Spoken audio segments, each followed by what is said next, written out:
Bem-vindos a Dois Pingos de Café, o podcast. Eu sou Ildemar França, carinhosamente apelidado de Pingo, historiador e apaixonado por boas histórias.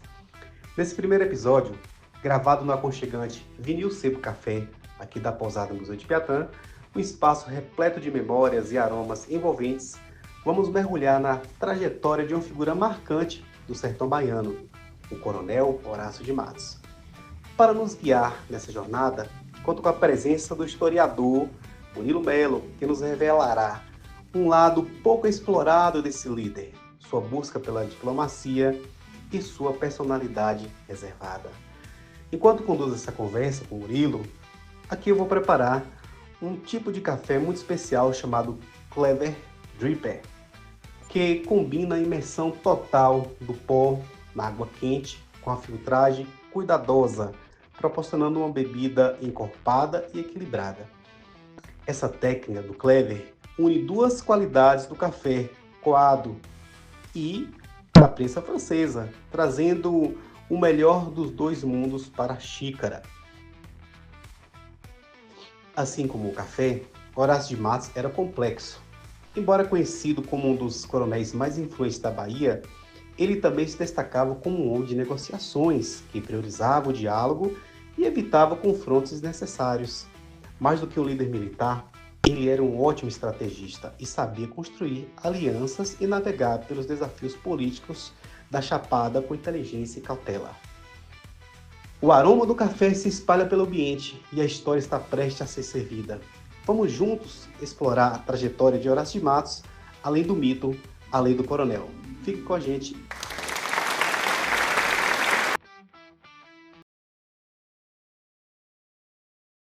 Acho que de outras regiões também, como aqui de Piatã, ele termina abraçando a Bahia. A Bahia é o país dele, né? A gente se sente parte integrante desse país aí chamado Bahia. E aí eu vou ser apresentado a Chapada ainda na década de 80, era uma outra Chapada. O turismo ainda não tinha se concretizado, estava apenas engateando o turismo. Eu conheci Lençóis muito novo, fui pelos braços de meu pai, que está no meio da leva dos cineastas que vão desbravar aí como turistas, os primeiros turistas, a Chapada. Não tinha nada. Passar carro era difícil, a condução era a pé mesmo, né? Enfim. E aí eu fiquei maravilhado por esse ambiente, né? Geográfico, esse ambiente cultural, essa sociedade, e desde então nunca mais deixei de vir aqui. E me fascinei muito pelas histórias que as pessoas me contavam, né? Pelos nativos, né? Sobre coronéis, sobre diamantes, sobre garimpeiros. E aí, por ser curioso, eu nunca mais parei de me embrenhar por esse território aí. Muito bom. Enquanto você estava explicando, eu fiz um processo de descalde da xícara, né? Coloquei uma água quente, enquanto o café fica aqui uns 4 minutos para a gente poder servir. Mas eu estive com o Murilo agora há pouco, lá no Colchó, e nas conversas ele me falou que fez um trabalho sobre Horácio de Matos, né? Um estudo sobre a família de Horácio de Matos. Você poderia explicar para a gente como iniciou? Pois é, essa minha curiosidade aí já me levou em alguns fóruns, né? Curiosidade sobre Horácio, sobre a Chapada. A gente terminou montando um curso sobre a história da Chapada na pandemia, né? Com o pessoal de Igatu, né? Com o Dimitri, Chapada Trekking. E muitos condutores, guias, políticos entraram nesse curso. A gente ofereceu o curso, né? Sobre a história da Chapada desde o período pré-colonial, né? Antes da colonização, né? Com a ocupação das populações nativas. E aí fomos caminhando até os dias de hoje para a Chapada Diamantina. E além desse curso, eu já fui falar na revista Aventuras da História, né? Sim. Que é talvez a mais aclamada do Brasil. Eu fui levar a história de Horácio para eles, da Chapada Diamantina. Fui algumas vezes entrevistado na Rádio Metrópole e tive o convite de Tatiana, né, que se tornou minha amiga. A história nos aproximou, tenho muita estima por ela. Ela me convidou para palestrar, levar a biografia de Horácio de Matos para a família Matos, né? Ela organizou isso, me convidou e eu, a partir do convite, na realidade, do seu Horácio. O seu Horácio me chamou junto com a Tatiana, e eles me solicitaram para levar, e a gente fez um curso aí pelo meio virtual, né? E aí foi gente do Brasil inteiro, tem gente dos matos espalhados pelo Brasil inteiro e fora do Brasil participaram também, e foi uma honra poder trocar isso aí com eles, levar um pouco a palavra da história acadêmica um pouquinho para eles, e aprendi também com eles, ouvi muito eles também. Poxa, que legal. Agora, então, desse contato que você teve, eu queria te fazer uma pergunta. Assim, você tem ideia, hoje, onde está? Eu tenho uma sensação que Piatã seja o município onde localiza mais presentemente os descendentes de Horácio. Eu estou certo? Ou onde é que você acha que hoje localiza? Porque a Chapada é forte, né? A concentração maior, depois da morte de Horácio, em 1931, né? Alguns filhos vão estudar no município aqui de Wagner, tinha uma escola, né, de um alemão, pouca gente sabe disso, e muitos deles virão para Piatã. E uma parte para Mucugê. Acho que Mucugê e Piatã talvez sejam os dois lugares aí porque em Mucugê também ficam os medrados que vão ter um parentesco também com os matos, né? Ficaram alguns lençóis, mas eu acho que uma parte significativa, Piatã guarda aí a memória forte dos matos, principalmente de Horácio. Bacana. Como toda entrevista tem a sua polêmica, eu preciso colocar um pouquinho de... Vamos lá. E aí, Horácio de Matos, na sua opinião, foi uma pessoa considerada um herói ou não herói? A gente tem que ter muito cuidado quando no século XXI a gente vai analisar uma pessoa do século XIX, né, do início do século XX, que é Horácio. São outros valores, né? Já se passaram mais de 100 anos aí. Então a sociedade muda, a moral muda. Anacronismo, né? É um anacronismo, né? A gente evita falar palavras mais técnicas, mas os historiadores conversando. É um anacronismo. Então Horácio é um homem do seu tempo. No seu tempo, o que ele fez era considerado moralmente aceito, né? Se a gente estivesse lá, certamente a gente teria tomado algumas decisões que ele tomou, né?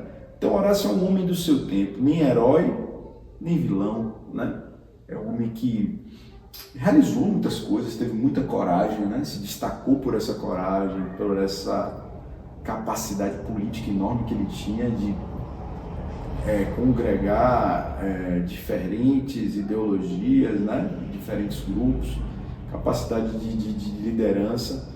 Ele vai se destacar, mas como qualquer personagem histórico, é um homem de carne e osso, é humano. Exatamente.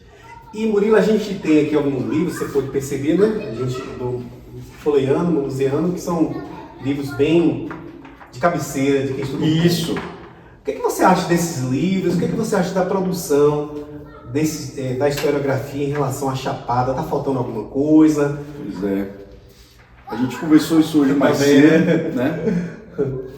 A Chapada carece muito de estudos, né, acadêmicos, né? A gente tem um território gigantesco do tamanho de um país. A Chapada é diversa, o norte e o sul, a Chapada Velha, enfim. E a gente não tem um material que verse, que discuta a Chapada na sua grandiosidade, na sua complexidade. A gente tem poucos livros sobre Horácio de Matos, né? Que são a base para quem quer começar o entendimento dele, né? São livros produzidos no século XX, né?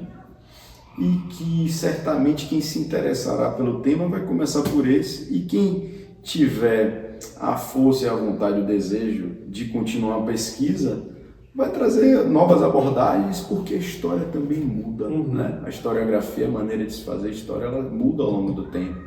A gente trabalha com mais fontes, né? A gente tem novas abordagens hoje. Então esses livros são a base, né? Para quem quer começar os primeiros passos aí de entendimento dessa figura aqui venerada na Chapada, em boa parte da Chapada Diamantina. Beleza. Para encerrar o nosso bate-papo de hoje, tem alguma pergunta que ainda não foi feita para você sobre Horácio de Matos? Sobre Horácio? Ou alguma coisa que você ainda não ouviu por aí, mas que você tem essa informação interessante sobre ele. Pois é, a vida de uma pessoa é tão complexa, né? Tão grandiosa, de qualquer pessoa, seja ela simples ao mais poderoso, toda a vida é complexa. Tantas perguntas eu queria que me fizessem sobre Horácio, são infinitas, né? Geralmente são as mesmas perguntas, né? Mas enfim, como se constituiu a lenda, né? Sim. Porque ele não nasceu Horácio, né? Ele se tornou Horácio, né? O herói, por muitos, né? Considerado por muitos ao longo do tempo. Ninguém nasce herói, a gente se torna, né? E a partir de que momento isso aconteceu, né? Que vira essa chave, né? Pois é. Uma série de fatores, né? Uma série de fatores. Ele nasce franzino, tímido. Tímido? Tímido eu não sabia. Não falava muito, né? Só. Magrinho. Tímido. Era essa figura, né? A gente cria uma áurea. Sim. A história cria uma áurea, uma casca, e quando você vai ver o personagem de perto, não é daquela forma, né? Sim. E aquela timidez ali talvez tenha sido a sua grande força, né? Sua capacidade do diálogo. Horácio, desde menino, era um homem do diálogo, nunca foi o homem das armas, nem Não daquele mito que se criou, que era extremamente belicoso, né? E aí, por essa capacidade de escutar, é que o tio dele, lá da Chapada Velha, né, do município de Brotas de Malcaúbas, Clementino, que era o líder do clã dos Matos, vai acreditar naquele garoto, né? E no leito de morte ele vai chamar aquele garoto para, de certa forma, liderar a família, né? E ele antes vai ter que viver para provar o seu caráter, né? Ele vai sair da Chapada Velha e vir para um distrito muito mais novo, que é o Morro do Chapéu. Ele vai morar no Ventura, vai cortar um dobrado falando bom lá no Ventura, vai trabalhar em lojas, né? Vai garimpar, né? Enfim, vai ter disputas lá com alguns garotos, né? Que vão querer se arvorar diante dele, que tem um caso inclusive de um relacionamento que ele tinha enquanto garoto lá, né? Com a menina também. E aí ele vai ser muito bem quisto pelo Coronel Dias Coelho, que vai apadrinhá-lo. Então Horácio vai se formar, Horácio, pela coragem, pelo diálogo. Dias Coelho você fala lá de Morro do Chapéu, porque o Ventura fica no Morro do Chapéu. Sim. Então ele tem que sair da sua terra, provar o seu valor bem fora da sua terra, né? E depois ele volta para iniciar a sua consagração, né? Aí de lá ele vem para Lençóis e aí é história.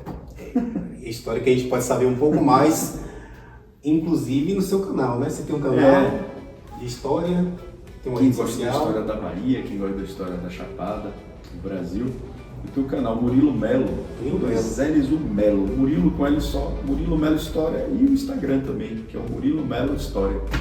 Show de bola, fica aí convite para vocês conhecer um pouco mais desse grande historiador, figura simpática, que ama demais a Chapada Diamantina, né? Tá encantado com o Piatã, com as coisas de Piatã, e a gente tem o prazer de receber aqui nesse nosso canal que se inicia também. Valeu, Murilo!